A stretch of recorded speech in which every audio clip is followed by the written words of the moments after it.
Anchor స్వేచ్ఛ ఆత్మహత్యకు పూర్ణచంద్రరావే కారణమని ఆమె తండ్రి ఆరోపిస్తున్నారు. భర్తతో స్వేచ్ఛ విడిపోయాక పూర్ణచంద్రరావుతో కలిసి ఉంటోందని తెలిపారు.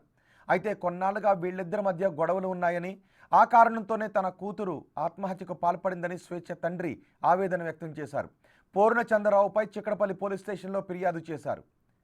యాంకర్ స్వేచ్ఛ హైదరాబాద్లోని రామ్నగర్లో తన ఇంట్లో ఆత్మహత్యకు పాల్పడ్డారు. ఓ న్యూస్ ఛానల్లో యాంకర్గా పనిచేస్తున్నారు స్వేచ్ఛ.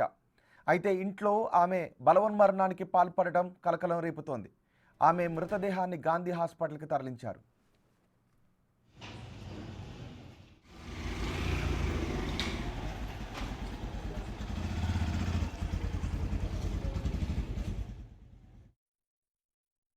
నేను పూర్ణచంద్ర విడిపోతున్నాము, నువ్వు వెంటనే ఇంటికి రావాలా అని నాకు కాల్ చేసింది.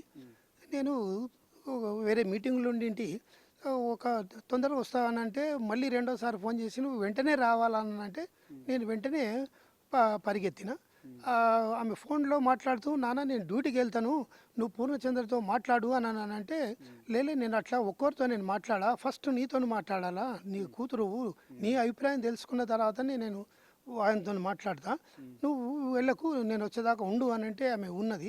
ఉంటే నేను ఇంటికి వెళ్ళాను. ఇంటికి వెళ్ళి కూతురుతో సపరేట్గా మాట్లాడినా. ఏంటిదమ్మా అని అంటే, లేదు నాన్న మేము ఉండలేకపోతున్నాము, ఇద్దరం కలిసి ఉండలేకపోతున్నాము, నేను ఇక వేరేనే ఉంటాను అని నువ్వు ఖచ్చితంగా మరి గతంలో 2-3 సార్లు ఇలాగ గొడవపడ్డారు, వెళ్ళిపోతామని అనుకున్నారు, మరి ఈసారి కూడా మరి అలాగే ఉంటుందా ఏంటేమంటే, లేదు నాన్న నేను పూర్తి నిర్ణయం తీసుకున్నా, ఇక ఉండలేను, నువ్వు ఆయనతో మాట్లాడే టైంలో కూడా నువ్వు ఆయన కలిసి ఉండమని నువ్వు మాట్లాడొద్దు అని నాకు ఖరాఖండిగా చెప్పేసింది.